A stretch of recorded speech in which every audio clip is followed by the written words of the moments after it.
Hello, friends, and welcome to episode 1043 of the Juicebox Podcast.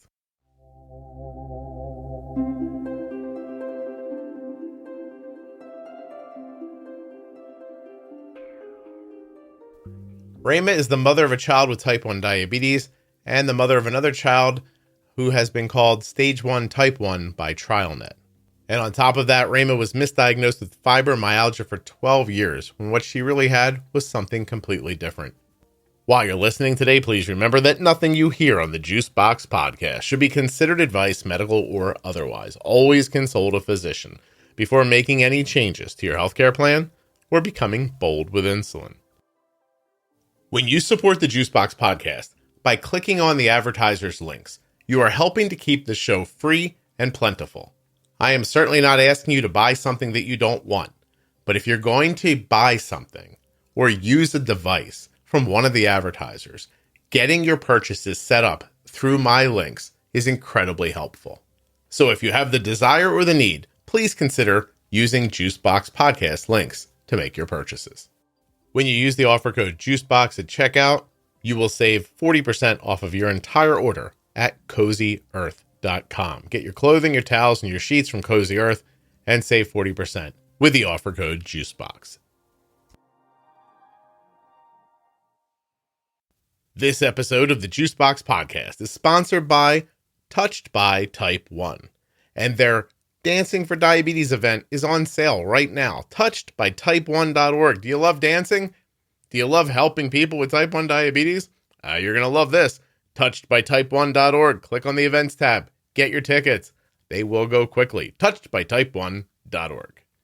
The podcast is also sponsored today by the Contour NextGen blood glucose meter. contournext.com/juicebox. Get the meter that my daughter uses, the one that has second chance test strips, the one that's incredibly accurate. Get the Contour meter. contournext.com/juicebox. My name is Rayma. I have a daughter who is 10 years old who has type 1. She was diagnosed when she was 4. I have a 7-year-old that TrialNet calls stage 1 type 1. He was 18 months old. They told us he had the highest likelihood of also getting type 1. And he's 7 now and still has regular blood sugar. So we're talking to the endocrinologist about, is it Teplizumab, which I think is now called Teplizumab. Yeah, which is called Tzield now. Tzield, that's a lot easier. Mm-hmm. Actually, and so we're just about to think about that. You and I are talking on the same day. I put up an episode with a mom whose child went through the whole Tzield clinical trial. Oh, I'll have to listen to that. Yeah, and back when they didn't, I believe it was double blind, so she didn't know if they were really getting the medication or if they were getting a placebo. The kid had like some pretty amazing results, so she's pretty sure he was on the medication. It's interesting.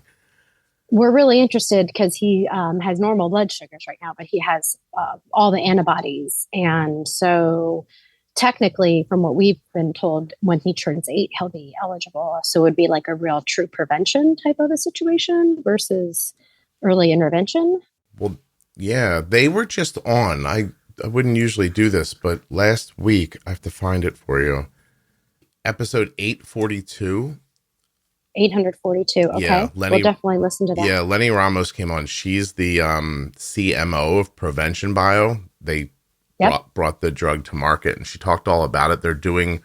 She talked about how they're going to use it or how they want to use it, other studies they're trying to do, like all this stuff. So might be interesting too. Yeah, that'd be great. We're kind of like, we go back and forth because, you don't want to, he still has normal blood sugar. So you just don't, really know, but everybody tells us it's just inevitable and it will happen, sometime.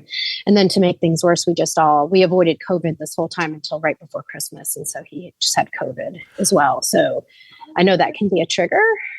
So we're just trying to do all we can. My daughter's diagnosis was a real blessing for him in so many ways, of him being able to know what his risks are. And since he's been 3 years old, I've had him on high dose vitamin D and Dr. Sears omega-3s that they use out of the study in Miami. And nobody else can come up with why he would have, been able to last this long without getting it. How many of the antibodies does he have?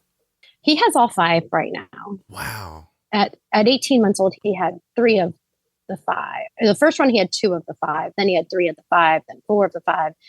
And then through COVID, we stopped doing TrialNet. Plus, it got a little hard for him once he was old enough to be aware that we were going in for the IV and all of that. And it just kind of the balance of being traumatizing for him, plus the risk of getting COVID, going into the, the children's hospital. We just stopped. And then because there's something to do now, what's the easy word for it? Tzield. My same endocrinologist that sees my daughter has started to see him. And so she's running the antibodies and everything there. She just prescribed us a Dexcom for him so we could see exactly what was going on. But I test him, periodically. And so far his blood sugars have all been normal. Yeah. What is, I guess, in your head, and you're married, right? So, yes. The two of you, when you're laying in bed at night and the lights are off, like, what's it like knowing with pretty reasonable certainty, right? Your son's going to get diabetes. So do you talk about that? Okay. So what's it like lying in bed for the two of us? Jason, that's what he is asking. I worry for sure. And I think about it and I read a ton of what to do. And I think that's where I landed with the vitamin D and the omega-3s. It's the only thing I've really, looking at the studies, have felt comfortable with, especially because he was so little, and I would go into the pediatrician and they would ask me, I'd tell them about him and then they would all look at me like I was crazy. And I even at one point had the TrialNet doctor call the pediatrician because they were telling me like I was giving him toxic doses of vitamin D, omega-3. And they just thought I was nuts to be able to predict the fact that he would get it. Oh, so I think they thought like I was just projecting or something. Oh, no kidding. But that's interesting. So your pediatrician thought like there's a mom that comes in here and she's like freaking out that her kid's going to get diabetes, but how would she know that? Yeah, kind of. They're like, well, no, you can't predict that. It's not genetic. They weren't very knowledgeable. I do love the pediatrician in the office, but when I brought my daughter in, I had her in multiple times over probably like the 7 to 8 months prior to her diagnosis for UTIs and stuff like that. I mean, she was, 3.5. So it was hard to, at that point, it was hard to, they would say, oh, you have a new baby at home and she's just wetting the bed because of, emotional stuff. And I was traveling a lot for work then. So I sold pharmaceuticals and at some point genetic testing. And so I was gone a lot. And so people would say, oh, it's just hard because mom's gone a lot, all the mom guilt. And then right when we had, they're only 2 weeks apart, 3 years, but 2 weeks apart. So we had a birthday party for both of them.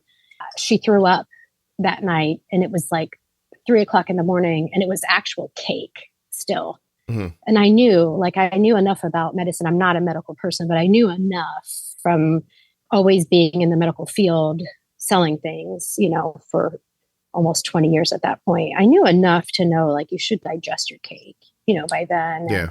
And I just Googled and Googled and Googled. And the only thing that came up was type 1. And so when I took her in for her 4-year checkup, I just was like, please test, let's just, and I didn't realize at that point, it was just as easy as like me buying a glucometer and testing her blood sugar, you know what I mean? Because I wasn't as knowledgeable. And they really pushed back and said, no, she's too young. We don't have anybody this age in the practice that's diagnosed. And I just kind of said, look, you're going to put me out of my misery. Like either you're going to test her here today or you're going to tell me where to take her because I got to go back to work tomorrow and I can't keep thinking this. Right. Like put the crazy mom out of her misery. They left us in the room for about a half hour. I was there with both kids by myself. And then they came in and she was like, oh my gosh, you were right. And it still took me 2 or 3 minutes to understand. And I remember asking her, wait, are you telling me she has diabetes? Like, you got to go home, pack a bag and go to CHOA. There's a an entire conversation to be had around the idea that someone at some point said your 3-year-old's peeing the bed because you have a job. And that's emotionally difficult for her. I'm like, that was fascinating to me. Yeah. It was really, yeah. There was a lot of mom guilt in there. Yeah. A lot of people had a lot of opinions about that. But wouldn't it be nice? It was diabetes. Yeah. Wouldn't it be nice if people's opinions were based on something other than the little thoughts in their head? Yeah. I mean, come on. And my mom and mother-in-law both had opinions that were that, and just a lot of friends said kids do that, and you go and you take your kid to the doctor and they say, well, sometimes their bladders just aren't that big. And I was like, but she was potty trained before. Yeah. And she was, she's very articulate, extremely smart. So she always had been a good communicator. And sometimes she would tell me, like, I just didn't want to stop playing, and I had an accident. But then sometimes you could tell, like, she just couldn't help it. Mm-hmm. And that's when I would take her in and it was like, well, maybe she has a UTI, Well, I mean, in your story, the one assumption I kind of understand is, hey, listen, this lady's other kid has diabetes. Now she's freaking out that the boy has it. But I don't know how the next thought isn't, but she was right about the kid and the daughter does have it. And it is a thing that runs in family lines. So why don't we, it just, everyone wants to say, everybody thinks they know something and they always want to say no and be right. It's not. Well, and this is a giant pediatric office, like a really good, very recommended. I really like my pediatrician there. And now they test at every well check, all the way down, I think, to, because I was like, you're doing cholesterol on these kids, like, but you're not going to test them for type 1. And I really pushed back, like, come on, you're already pricking their finger. You're running a cholesterol test on a little kid. Yeah, I'm like, this doesn't make any sense, And but I did have to have the TrialNet doctor call, and I did have to bring studies in, and then they wanted, of course, to test him for levels. But I was already testing him for his levels through that grassroots. Yeah. And so I knew, like, that's how I figured out how much, because I was giving, I still am giving him a lot of omega-3s and vitamin D, but his levels are in the high end of the range, not above the end. And, so far it's the only thing I can attribute, because we've not done a low carb diet. We've not. Well, what's interesting too, is when he gets COVID, I have to assume that you guys just go into a corner and go, okay, well, this is it. Like, it's going to happen now. I cried immediately. Yeah, right. Yeah. And of course, my husband's more level-headed and more calm. So he was like, it'll be fine. And hand, foot, and mouth was Hannah's trigger, my daughter. Oh, that's what my daughter had. Yeah. So that stupid coccyxy virus. But TrialNet did call us. I think it was like March 3rd of 2020 and essentially said, hide him. He's little and you don't have to have him in preschool, pull him out and keep him at home, because this has a high likelihood of triggering. So I do have to say that TrialNet out of Atlanta, Dr. Muir there was very thorough and called us from his cell phone on a Sunday. Oh, and was just like, hey, roll that kid up in a blanket and put him in the closet, because pretty much. Yeah. And then we just hid. And I'd already been homeschooling my daughter. And so we just homeschooled and hid.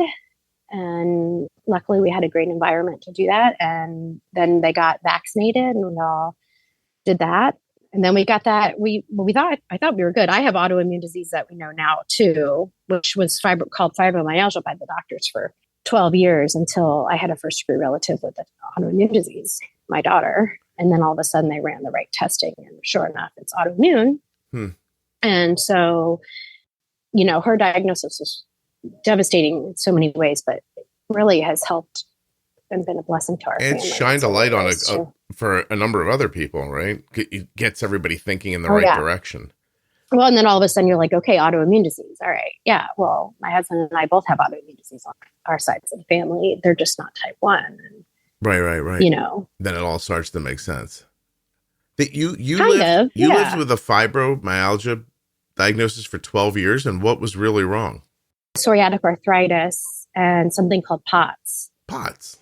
I've heard that twice. Yeah, postural orthostatic tachycardia. Yeah. And I didn't know what was wrong.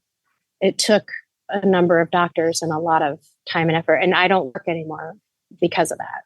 But even when I was having a hard time staying with work, I didn't know how to articulate what was wrong because I had been misdiagnosed so many times, and it wasn't until I really got it with the right doctors. But yeah, her diagnosis really led to a lot of knowledge for myself, for my son. We figured out my wife had hypothyroidism because Arden had diabetes. Yeah, she has a thyroid issue too, right, Arden? Arden does too, yeah. Yeah, actually, everyone in my family does, but me. My son has Hashimoto's, and Arden and Kelly, but everyone takes a thyroid medication. As you heard earlier, this episode of the podcast is sponsored by the Contour NextGen blood glucose meter. But when you get a Contour meter, what you're really getting is their test strips. Contour Next test strips feature remarkable accuracy as part of the Contour Next blood glucose monitoring system. They're the #1 branded over-the-counter test strips. And they, of course, have second chance sampling. Second chance sampling can help you to avoid wasted strips. contournext.com/juicebox. Near the top of the page, you'll see a Buy Now button. It's bright yellow. When you click on that, you'll get 8 options of places online to buy Contour meters and test strips. Walmart.com, Amazon, Walgreens, CVS Pharmacy, Meijer, Kroger, Target, Rite Aid. These are all links you'll find at my link. Linkity link. Links but a link, blink, blink, link. I'm just kidding. Head over there. Now, won't you please? Listen, the Contour meters are incredibly accurate. They are simple to use. They are easy to hold, easy to read, and they have a bright light for nighttime testing. Part of me wants to say that the second chance sampling is the biggest deal, but honestly, it's the accuracy. These meters are accurate. And I know a lot of people like to think, well, I have a CGM. I don't need a meter. You do. You need a meter. You need to be accurate. You deserve it to be accurate. contournext.com/juicebox. Take a look at the Contour NextGen and the other meters available from Contour. When you use my links, you're supporting the production of the show and helping to keep it free and plentiful. Oh, wow. Yeah. Yeah. It's amazing how all of a sudden it's like a light shines on it. And you go to the right doctor and they're like, oh. Yeah. When they stop telling you, like, exercise more, eat right, do this. And you're like, I don't think that's the problem. Like, I'm just like, I'll tell you, I mentioned this to somebody the other day, and I don't know if I talk about it enough, but Arden takes T4 and T3. Yeah, that you're brilliant to have figured that out because. Oh my God. Well, you had to figure something out. She couldn't stay awake. Like, no kidding. Like, in her high school yearbook, you buy a page to like say congratulations to your kid, or maybe your kids are too young, but one day the school's going to hit you up for $100 to put a picture of your kid in the yearbook when they're a senior. And there's a really beautiful picture of her in the center of the page, and then all around her, like 9 different images are just cell phone pictures of her passed out on different odd surfaces, like face down on a stone countertop, dead asleep, or in the fetal position. And that's real fatigue. Like, yeah, people who have not experienced that don't understand that that's a level of fatigue that's totally different than being tired. Arden's not a like, for anybody wanting to think that, like, Arden's not a lightweight. Like, she battles. And so she'd make it all day through school and then come home and sit down and just pass out, like, for hours at a time. And, she would sleep all day and she couldn't get up early in the morning. All this stuff would happen. And we figured it out once. And then she had a side effect from something else. And we attributed it. This is my fault. I attributed it to the T3 by mistake. And so she stopped the T3 for a while until we figured it out again and put her back on it. But I'm going to tell you right now, like, she shuts off like a wound down clock without Cytomel. It literally is the only reason why she can do anything. So it's so good that she's able to live a full life now. Oh, she's in college. She's going crazy. Yeah. I wish there was an actual autoimmune doctor, that would be more comprehensive, because I think it's totally frustrating to have to go to multiple different doctors and then try to put the pieces of the puzzle together yourself. Yeah. And that is the definitely patient or the parent. Oh, that's definitely the game. The game is definitely, you have to figure it out for yourself. People don't understand that. Like, I'll talk to people that don't have autoimmune in their family, or that have a simple autoimmune, more simple autoimmune. And they think I'm nuts. So I just don't talk about it a lot. Yeah. Well, here's because, and then having multiple autoimmune diseases, like, how could you have all these? And I'm like, well, yeah, it sucks. It is, but it is what it is. It's true. Yeah. And by the way, most of them have overlapping symptoms. So the fatigue is a huge one. You can look at the symptoms and be like, this could be any number of a half a dozen things, And I don't know how many times I was tested for thyroid. That was the only thing that they really looked at. But I was active. I was working. I was traveling. I had a successful career, all of that, and had autoimmune disease. But I would crash. I would go. And then I would completely crash. Yeah. Yeah. Sometimes you will yourself a little bit, but it's even when you're doing it, you're exhausted and exhausted. Oh, yeah. And exhausted in a way that I don't think people understand. It's not like you worked all day and you're tired. Like it's a different thing. I call it, I'll just take a little tiny nap while we're stuck in traffic right here. Like the irrational thinking. You're on the freeway, stop and go traffic. You're like, I could just sleep for just Yeah, I'll shut my eyes while I'm driving. I'll be okay. Yeah, it'll be fine. It's like all this irrational thinking. You're like, whoa. Yeah, that's probably not going to be all right. If people have been fatigued when they're pregnant, it's like, I'll tell people it's pregnancy tired. Like it's really tired. Like you can't. Well, you're willing to sleep anywhere. Very recently, I compiled a list of autoimmune issues from listeners, which is extensive. And you'd be like shocked at some of the things that people are like, oh, I have this. And you think, like, I've never heard of that before. And there's like 100 and something different autoimmune disease, right? There's so many, and they can be as some things that are fairly benign and some things that are life-threatening. It's really scary. Yeah, Jenny and I are going to do like a defining series about them so that, if they feel like, oh, I'm having these symptoms, they can move to that episode to try to like figure it out, because I don't know another way you're supposed to figure it out. I spent so many years and so much time like sitting in this chair, staring at this wall, thinking like, okay, what's happening? This is what's happening to her, and Googling and reading and looking at symptoms again and asking her freaking questions, and just, it's not a great way to have to live. So, no, it's a little obsessive. I totally hear that. And I still do. I read everything about prevention. I read everything about causation. I read everything about strong management. And we do a lot with her management to keep her having good numbers. Hey, for fun, I'm pretty obsessive about that. Tell everybody what the noise is in the back. Tell them where you are. I'm on a cruise, and I'm sorry about the noise. They're filling the bar. I found a quiet spot to sit, but they're getting ready, it looks like, to open the bar at noon here. So no, that's okay. I wanted people to understand what you went through to be on the podcast. So thank you. Yeah, we're in Jamaica right now at port. Oh, nice. That sounds lovely. Is it? Well, we're not going to get off the boat, but it looks lovely, and it's nice and sunny and warm. So, is your whole family on the cruise, or is it just you and your husband? Oh no, that would be so great. No, it's all of us. No kidding. So yeah. So you did not end up like keeping your son in the closet. He's allowed out now. He's in the kids club. Yeah. Well, he had COVID. Yeah. So we figured at that point, we've just had it, within the last. Really, what happened was we planned this for Christmas for the kids, because we all ended up getting COVID right before Christmas. Mm-hmm.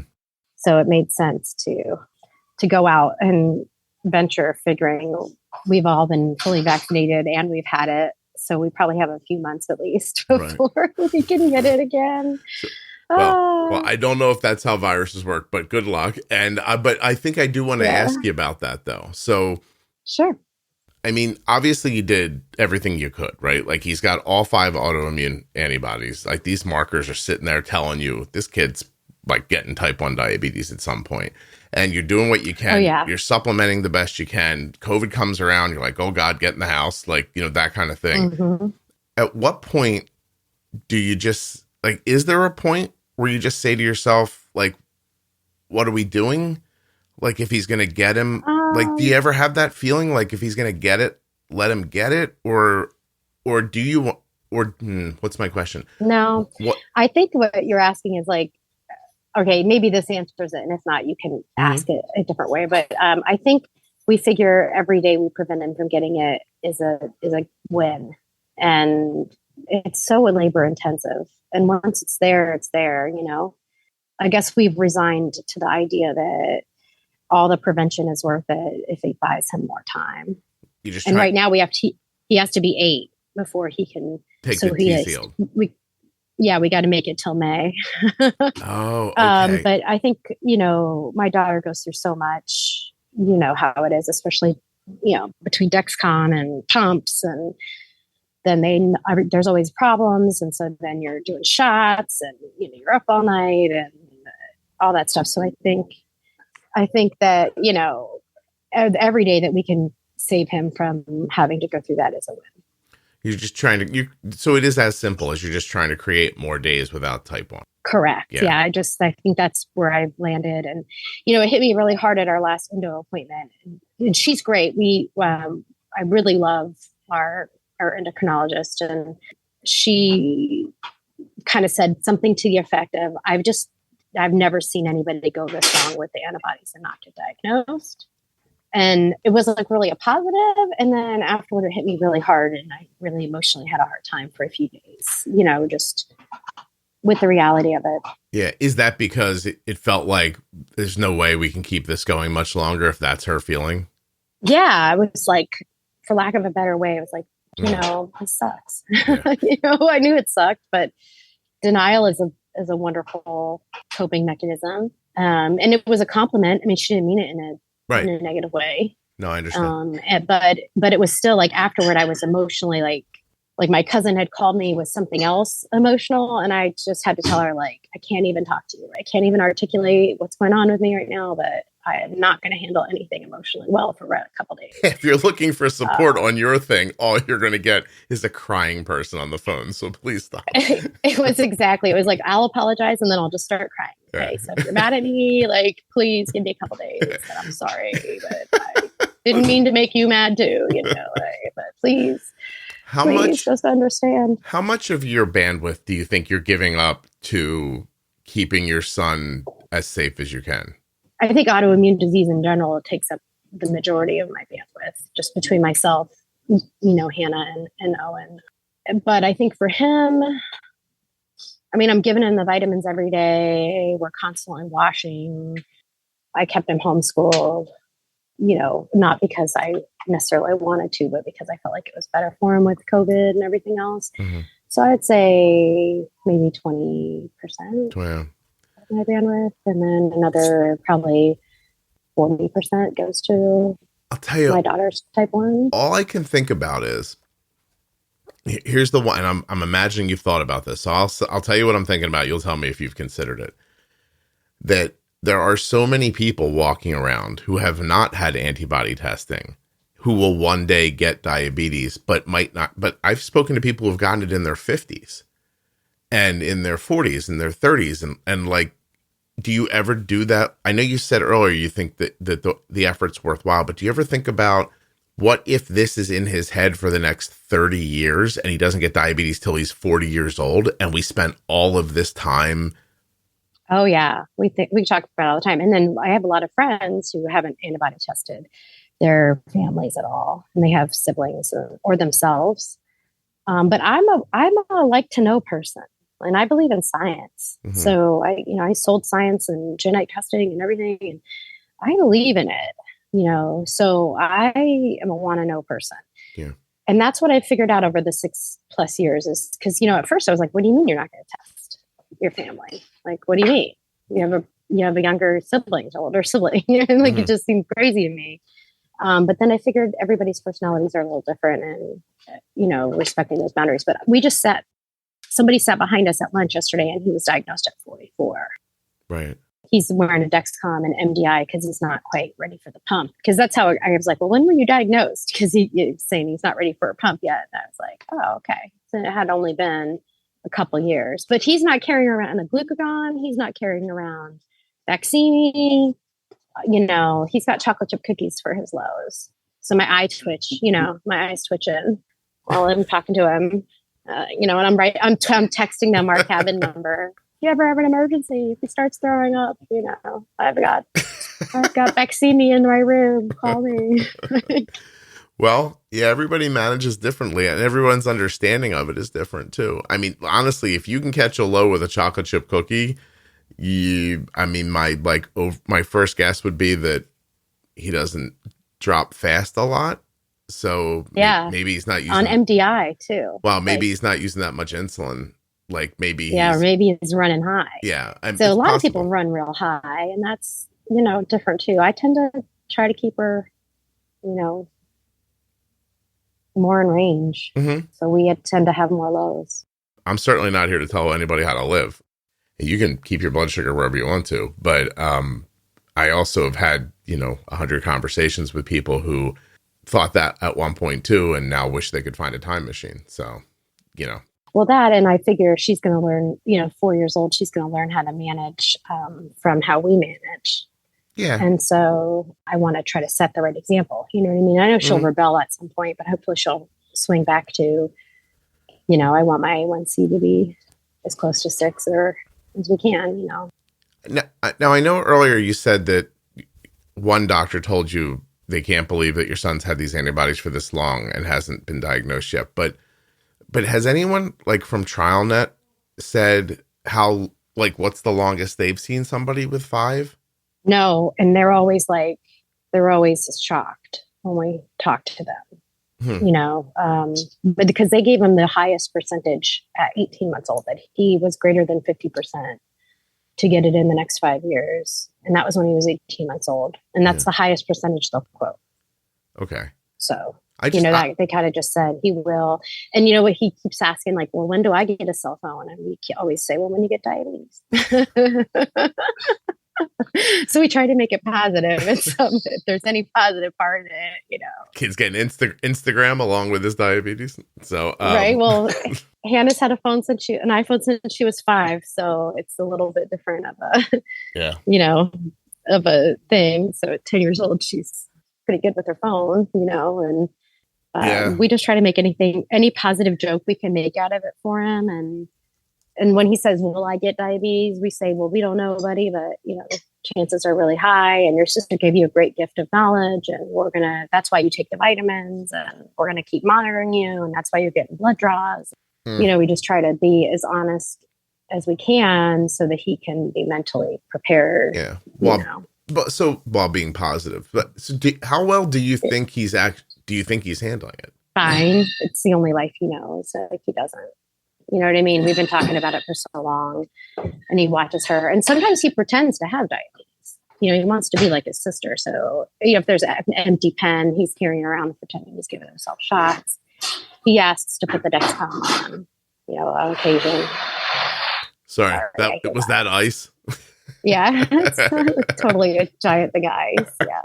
But, I think he doesn't know any different. And, he knows he doesn't want to get it. But at the same time, he pretends he has it. So, do you think he pretends because he's trying to prepare himself, practice for what he's going to need to do? No, I just think that you always want to be like your older sibling when you're little. I don't know. I never watched my brothers want to be like me, so I'm not sure.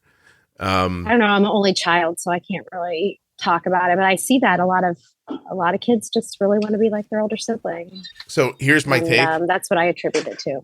Knowing that we're on a phone call with a guy clanging bottles behind us, and I don't know you, take all this with a grain of salt. But you're kind of type A, right? Sure. Yeah, you're prepared and together. Yeah. Mm-hmm. I'll tell you right now, we'll never know. I think he's practicing. It might be. Yeah, I feel like that's what it sounds. I mean, listen, obviously I have no idea. That's how it struck me. He must be practicing. He's smart too, so he might be subconsciously doing that. He's real smart. He's a little overactive and hard to handle sometimes. Doesn't always listen, but he's real intelligent. So he's a boy. Did you just say he was a boy? Mm-hmm. Yeah, pretty much. Yeah, he's a boy. But he's real smart. I mean, and he gets things. He's intuitive. Yeah. I like how we've in the last 20 years decided to label everything to the point where people they're like, my son's got a lot of energy and he's hard to handle. I'm like, yeah. He's a boy. Yeah. That happens a lot. It's true. Yeah. It's really true. It's we try to be patient with it and everything, but it's a lot harder than my daughter. Gotcha. Hey, did he just kill someone with a bottle of vodka? Now he just took his cart and walked out. So hopefully it'll be a little quieter until he loads up for the next round. That big thump, I was like, he just clunked someone over the head and he's dragging the body out now. Yeah, no, that's hilarious. There's nobody back there yet. So we weren't able to find like a quiet-ish place. No, it's fine. Also, you sent me an email that I never saw, which I'm assuming during that email you might have gone like, can we move this to another date? And I just never responded to you. So I apologize. It wasn't a big deal because I knew from the other episodes that you don't respond to your email. And I understand that feeling of being overwhelmed by email. So I didn't really think about it. But then when I got the confirmation email yesterday, I was like, oh, okay, we'll try it. It's worth See how a it shot. goes. So you said you're not getting off the boat.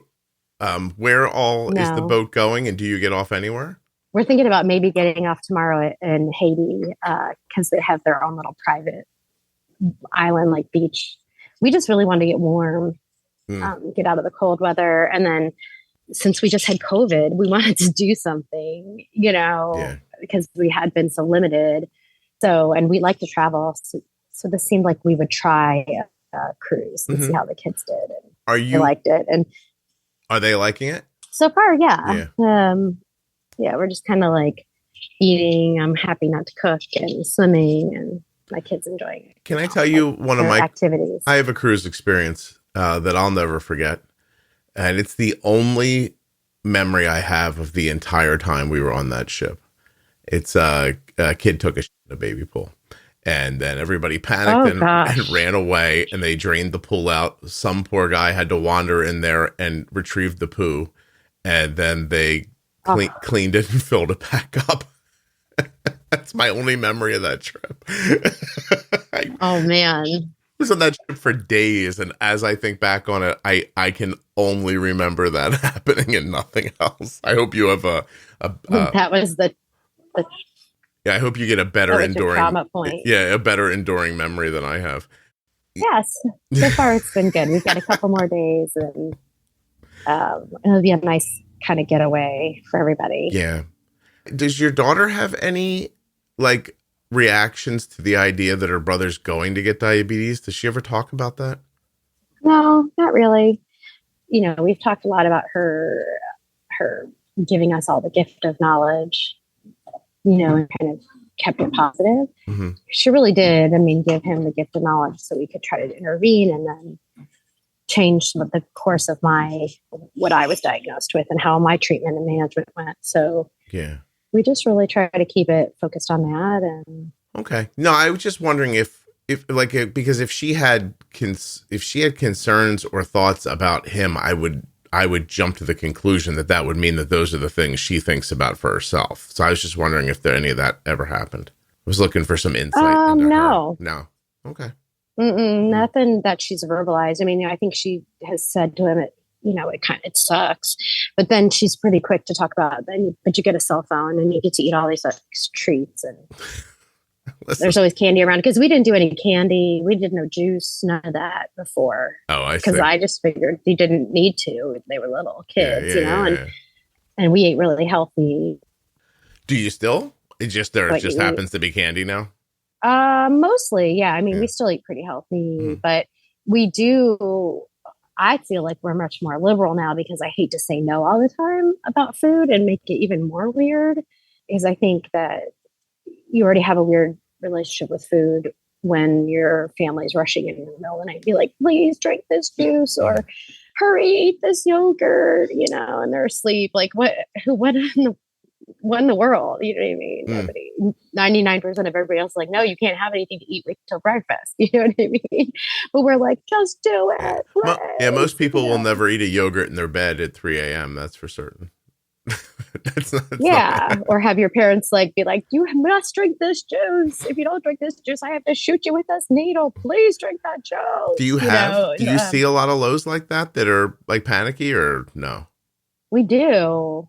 We manage tight, and luckily she's never had any adverse events from having a low blood sugar. Mm-hmm. So she'll be in the 40s, and we'll just be up for a couple hours making sure it comes up. Is that it just happened to us this week. Is it a fast drop to 40, or is it a slow? Yeah, it is a fast drop. Yeah, like we've done something wrong. You know what I mean? You're like, damn it, what did I do? Yeah. Gave too much for something. But the new pumps are great. I mean, yeah, I was going to ask you, what gear is she using? She's using a T-Slim with the IQ control right now. She has an adhesive allergy, which makes things a little bit more complicated. Mm-hmm. So the small footprint of the T-Slim is much better. You know, it has the cord. Yeah. She tends to react pretty awfully to the Omnipods. But we've used them all. I mean, is she using Control IQ? Yep, which has been a game changer. I mean, turning off for the lows, that's amazing. Right. It was the first, I think the first couple weeks or the first good night's sleep I had in years and years, where you actually were like, oh, it's going to turn, it works like that, huh? Nice. So when you're talking about like a fast low, are you talking about like miscalculating like what was eaten and giving too much insulin?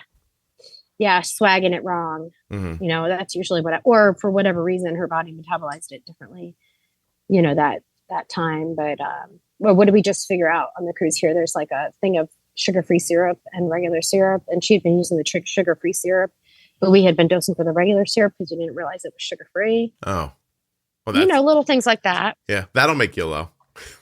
Yeah. You know, you're dosing for like straight corn syrup, and then it's not there. You know, so then you're like, hurry, ice cream. At least it's at breakfast, so it's not overnight. And then on the cruise, like you just, you know, you're kind of estimating everything she's eating and guessing. And we're doing a lot of transition for her to do her own management at 10. She's getting ready to go to public school coming up. And so, you know, I want her to be able to do her own management. She's going to diabetes camp, but she's also going to another camp this summer that isn't type 1. Yeah. So did you also, you know, she's got to transition. So a lot of times we'll let her dose herself, which also makes that, but she's on a really high, like she's on a 6-to-1 carb ratio too. So it's really easy to make a mistake. What's her basal? What's her basal set at? She's around her basal set up around just under 50 right now. She's doing a ton of insulin. Wait, a day?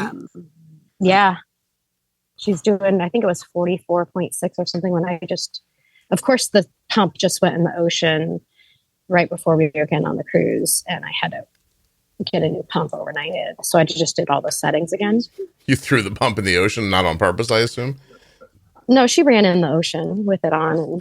And it was supposed to, you know, and then fell down on the sand and it was done. Can I? The malfunction code. Rayma, I have to ask you, if you don't have to answer me, but she's 10. Yeah.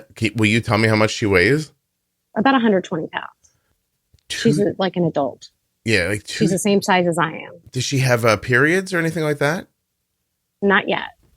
Wow. Okay. Just lots and lots of insulin. We put her on a little bit of metformin to try to help with sensitivity. Did it help? Really help? Didn't help. Not really. Just for whatever reason, her body needs a ton of insulin. And I think maybe because she was diagnosed before, she had no honeymoon period at all. And she was when she was diagnosed, she was in the 500. So it wasn't, you know, I caught it early enough. She just needs a lot of insulin. So, and all the others, we're trying not to resist. We're trying not to restrict food. Yeah. You know, so. Does she have an activity level that's like she moving around every day? Is she hydrated? Yeah, like all those little things are like covered. There's hydration. There's that stuff. Well, the hydration is hard because it's a constant nag, but pretty good. I mean, I make them fill up their water bottles in the morning, and you know, they can't have any other drinks till their water's gone. And you know, I'm a little bit of a I mean, type A around some of that, but you know, the hydration's hard with kids. They don't want to drink water. They want to play. You know, and has her thyroid? I'm sorry if I've forgotten. Does she have thyroid issue? No, not that's ever shown up on blood work, but we constantly have her checked for that. And I think she has a gluten sensitivity, but not celiac. I certainly do. And I noticed that if we don't eat gluten, the numbers are a lot easier to control. But then some days it's like super easy to control. And she's never over 200. And then some days it's like, we can't beat it down with a stick. All right, hold on. One more. I have a couple more questions. So, where's her TSH when they test it? I'd have to look, but it's like mid-range. Like in the fives? It's not even on the high end. Yeah. Okay. I think so. I'm going to tell you right now, you should medicate anything over a 2. Over a 2. So, and I'm going to guess that's going to help with your insulin sensitivity. Is that the same? Like you go to the same endo and talk to them about it? Yeah. I mean, I have an episode you can listen to with Arden's integrative endocrinologist who handles the thyroids of all the people in my family. And now a lot of people in the world have heard her talk about it. She would medicate over a 2. A 5 is, I mean, I would think. I feel like she's 2.9. I feel like that's the number I'm thinking. Okay. Well, that's still, I think that still needs T3 or T4, excuse me. Okay. T4. I'll have to push on my endo with that, or I'll have to find another one just to treat the thyroid. Does she have any other symptoms of thyroid? Like, do you think she's carrying more weight than she should be? Yeah, but I think that's part of her genetics. She takes after dad's side of the family, so she kind of holds it a little more. And she loves to eat. Yeah. What about energy? Pretty energetic. Yeah. Although she started to hit those preteen years where she wants to lay around and sleep. Mood swings? Like moody? No. But I definitely think it's worth looking into. Yeah. Well, I mean, there's got to be some reason for the need of so much insulin. I'm a little baffled that your endo knows that your 10-year-old's using 2 units of insulin an hour as basal and sees her TSH at a 3 and can't put those 2 ideas together and make a decision. Like, that's a strange thing to do. I have to press her. Yeah. And with all the autoimmune you guys have going on, do you have, like you said, your husband's side had it too. What does he have going on over there? Like lupus and what is the MG mastis? Okay. Radius, right? And I don't know if I'm saying it wrong. That's all right. And just. What about your side? Not a ton, to be honest. I'm kind of the only one that I know of besides my cousin. I think she has a thyroid issue. Okay. I don't know. Like that seems reasonable to me to look into. Also, yeah. Do you think she has trouble with digestion? Yes, 100%. All right. That's going to be the other piece of it then. So. Yeah. Is that, I've looked into those things over the years. Tell me what your thoughts are. All right. So I just put an episode out about this because this is one of the things we figured out for Arden after a long time of thinking. So I'm Googling. Hold on a second. I was going to gastroparesis. Is that no. Your pancreas has 2 things. It does. It makes insulin and it aids in digestion. And so an amylin or whatever, right? That's the other one that it kills off amylin. Yeah, there was a while back where people were talking about like taking a drug to help with it. But let me see if this sounds like something that's happening for you. So Arden was not digesting food properly, and she was not going to the bathroom very frequently, like not eliminating every day. Does that happen on your side over there? Yes. Okay. And that's been since she was an infant. Yeah. So before Arden, the type 1. Right. Arden had that problem for a long time. Does she not go for days, then have diarrhea? No, it's just not that I know of now at 10. You don't know. She don't talk. You don't talk to you about her poop. Yeah. She won't. Yeah, even when you talk to her. But I think before what would happen is just she would have stomach ache. Yes. You know what I mean? And be bloated and then you'd go in and the ped would be like, oh yeah, this is her stomach's full. Mm-hmm. So her intestines. So Arden takes a digestive enzyme at every meal now. Just a little tablet that helps you digest your food. Her stomach doesn't hurt anymore. And she added a magnesium oxide to help her go to the bathroom. So magnesium oxide, and what's the digestive enzyme? So the one Arden's using is just from a local health food store. So I can't tell it to you because unless you live in like my town, you're not going to find it. But I saw how it was helping her and re-examined some of my own issues, and I started taking it too. So I was in a situation where I had to take fiber every day or I was in trouble. And now I don't have that anymore. I'm using a company called Pure Encapsulations Digestive Enzymes Ultra. Pure Encapsulation Digestive Enzymes Ultra. Okay. They're are certainly other companies. There are certainly other companies that make it. I take one at a regular meal, and I take two if I'm eating something high in protein or fat. Arden's doing about the same thing. This is keeping the digestion moving. Then the magnesium oxide, and be careful because there's different magnesiums. You want oxide, and I'm trying to find the dose. We've tried a bunch of magnesium over time.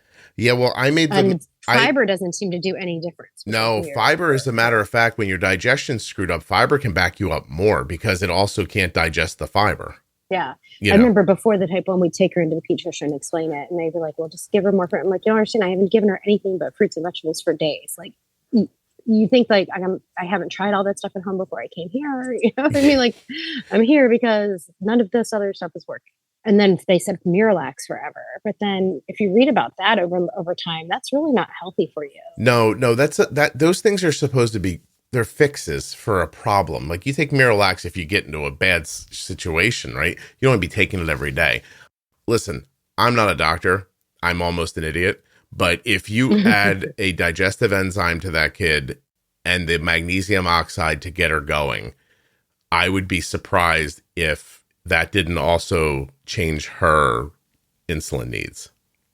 Well, we're definitely going to try that. Yeah, because the food's sitting in her longer and it's impacting her blood sugar longer, right? Well, and sometimes you're given the insulin and it works too quickly. Do you know what I mean? Like, yeah, because she's not digesting because her body the food. hasn't digested it yet. And then on top of that, and this is as close as I get to sounding granola, but then your stomach becomes an inhospitable place and your gut microbiome gets all thrown off. And that does impact a lot of things in your body. So her gut's probably a cesspool in there. And then, she's, oh my God, I think it's possible you send me an email like a week from now and you're like, wow, things are so much different, because you'll be surprised how quickly the enzymes and the oxide together make the system flow properly. Sorry for the word flow, but like, that makes sense. So be careful when you start doing it. Like really, I would start with meals that are not as intensive, like their need for insulin, because I don't want you to get into a situation where you have way too much insulin going, and you could see that. So well, that would make sense, just because if everything else starts working better, then you don't need less insulin. Yes. So. Yeah. Just I would keep your head up for that. Oh, I'm glad we spoke. I can't tell you how many people I've heard back from after these episodes have come out about how they've tried this and it's worked for them. So awesome. Yeah. Well, we would love any help. I mean, cool. I don't think people understand like what a 24/7, 365, pain it is to try to figure everything out and to do a good job with it all. It's really hard, I think, for us. And I feel like it's a blessing for me to be able to do it for her in a lot of ways until she's older, and has to do it all on her own, because it's a lot to do on your own, especially like in the middle of the night and everything else. I was going to say there are some things, but I think there are more than some things that I've only been able to figure out because of the podcast, because I'm talking with people and somebody will say something. I'm like, but that makes sense. And then I can incorporate that into my thinking.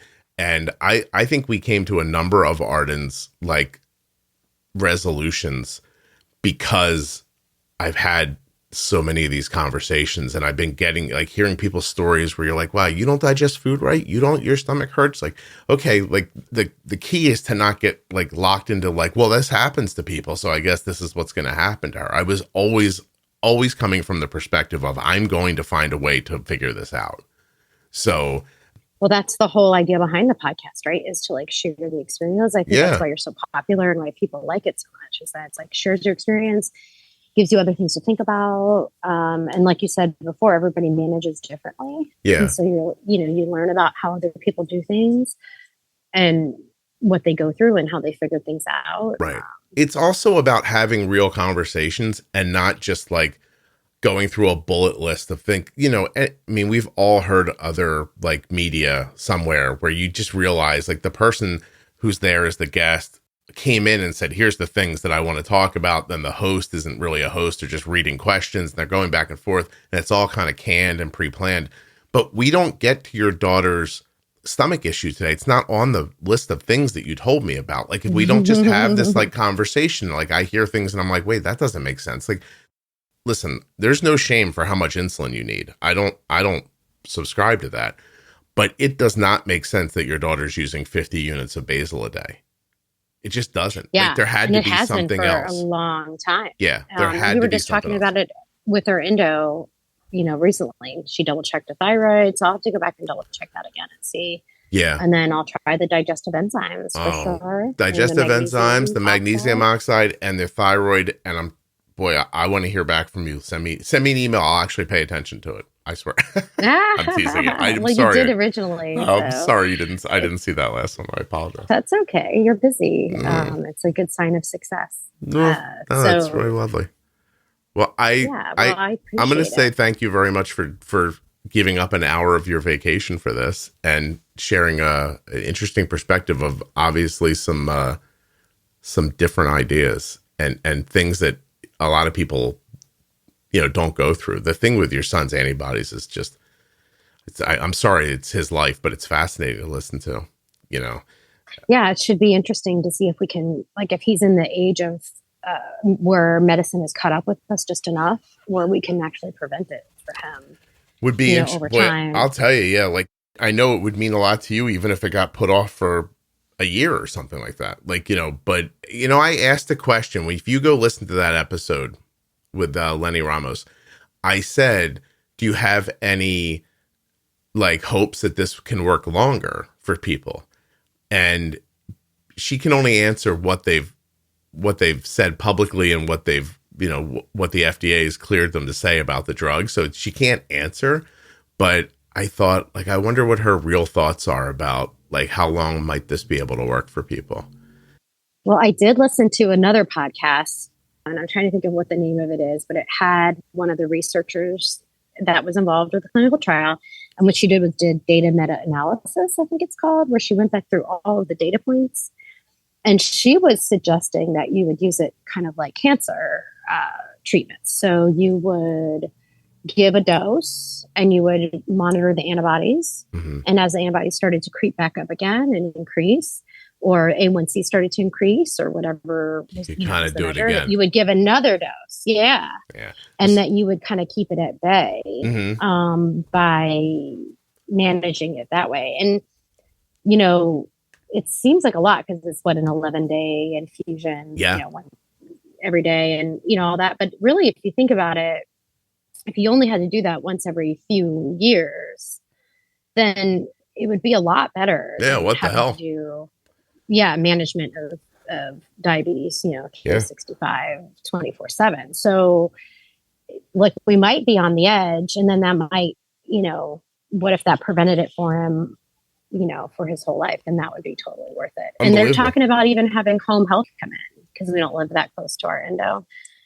The idea that somebody would just come to the house and do it for him seems pretty darn cool. Also seems very reasonable. There's private companies now that are doing like IV hydrations in people's homes. It's like an expensive boutique thing. But my point is it's possible. So, well, I've done it for my POTS. So, I mean, I know, and you could do it because hydration is a huge part of that. And I go every week for infusions. I go into the local hospital, but to get the hydration because that keeps the POTS at bay. No kidding. At least a lot of the symptoms. Yeah. And so like before I had it covered through my insurance and had gotten the doctor to write the prescription for it and had like conceded to doing that, I would go into the IV boutique like right before I'd go do something, like go on a trip like this, or I did it last year right before going to Disney, because I didn't think I could make it through.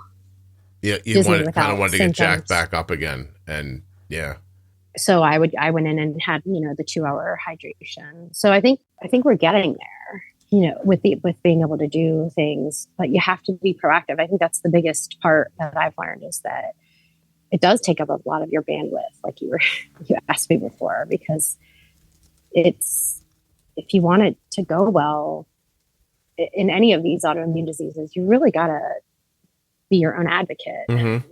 And that takes a lot of research, a lot of listening to things, a lot of listening to your podcasts, a lot of reading studies, seeing what people are doing, and then the cost benefit ratios. Was it worth it?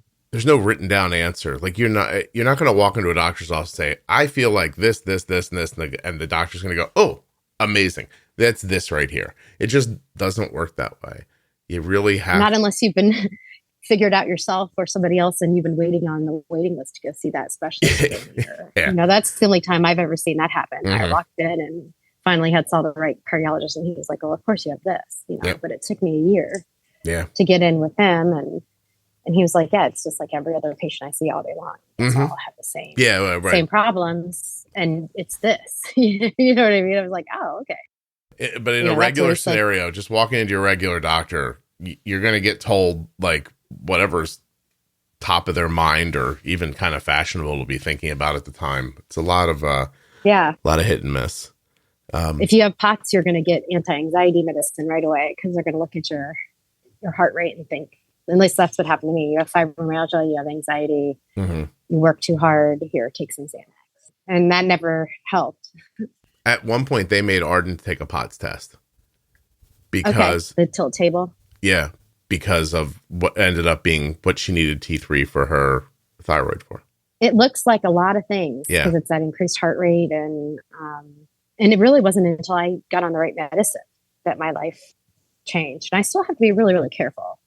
And I still don't work, which I miss a lot. But it's better. My health is better, but it took forever, and it took being intuitive and pushing. And I think a lot of it I owe to my daughter being diagnosed with diabetes and then trying to figure out why and what was going on. And then with Owen having the antibodies and then having a background in influencing physicians and hospital systems to change how they think, it really kind of all boiled together for me to be able to use for my own family. Because otherwise I don't know how people have the courage to push back on the doctor the way, I had been trained to do for 20 years or to read the research papers because they're hard to read and hard to understand. Yeah. No, I know. Podcasts are the answer. Rayma, that's the issue. You just need somebody else to figure out and tell you.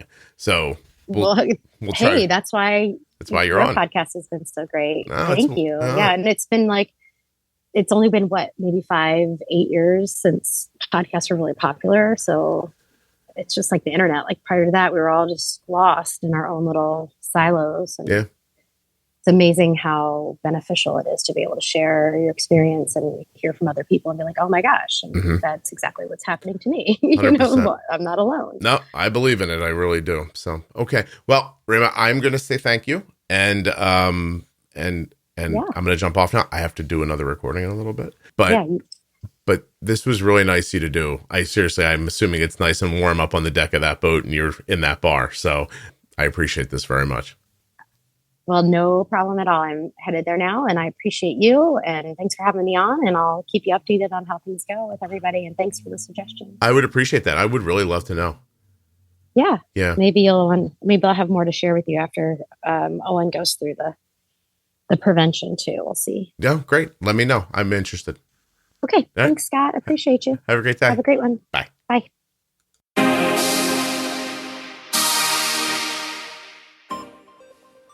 I want to thank the Contour NextGen blood glucose meter and remind you to go to contournext.com/juicebox. Get started today.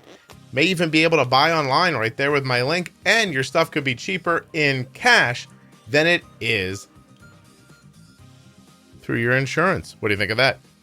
Don't also forget about, that's not English, touchedbytype1.org. Go get your tickets for the upcoming Dancing for Diabetes event. Thank you so much for listening, and thanks to Rayma for coming on the show and giving us this fantastic story. I'll be back soon with another episode of the Juicebox Podcast.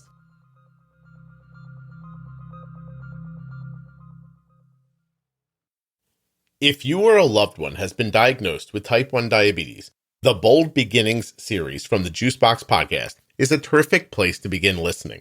In this series, Jenny Smith and I will go over the questions most often asked at the beginning of type 1. Jenny is a certified diabetes care and education specialist who is also a registered and licensed dietitian, and Jenny has had type 1 diabetes for 35 years. My name is Scott Benner, and I am the father of a child who has type 1 diabetes. Our daughter Arden was diagnosed in 2006 at the age of 2. I believe that at the core of diabetes management, understanding how insulin works and how food and other variables impact your system is of the utmost importance. The Bold Beginnings series will lead you down the path of understanding. The series is made up of 24 episodes, and it begins at episode 698 in your podcast or audio player. I'll list those episodes at the end of this. To listen, you can go to juiceboxpodcast.com, go up to the menu at the top, and choose Bold Beginnings, or go into any audio app like Apple Podcasts or Spotify, and then find the episodes that correspond with the series. Those lists again are at Juicebox Podcast up in the menu, or if you're in the private Facebook group, in the featured tab. The private Facebook group has over 40,000 members. There are conversations happening right now and 24 hours a day that you would be incredibly interested in. So don't wait. Check out the Bold Beginnings series today and get started on your journey. Episode 698 defines the Bold Beginnings series. 702, honeymooning. 706, adult diagnosis. 711 and 712 go over diabetes terminologies. In episode 715, we talk about fear of insulin. In 719, the 15-15 rule. Episode 723, long-acting insulin. 727, target range. 731, food choices. 735, pre-bolus. 739, carbs. 743, stacking. 747, flexibility. In episode 751, we discuss school. In episode 755, exercise. 759, guilt, fears, hope, and expectations. In episode 763 of the Bold Beginnings series, we talk about community. 772, journaling. 776, technology and medical supplies. Episode 780, treating low blood glucose. Episode 784, dealing with insurance. 788, talking to your family. And episode 805, illness and ketone management. Check it out. It will change your life.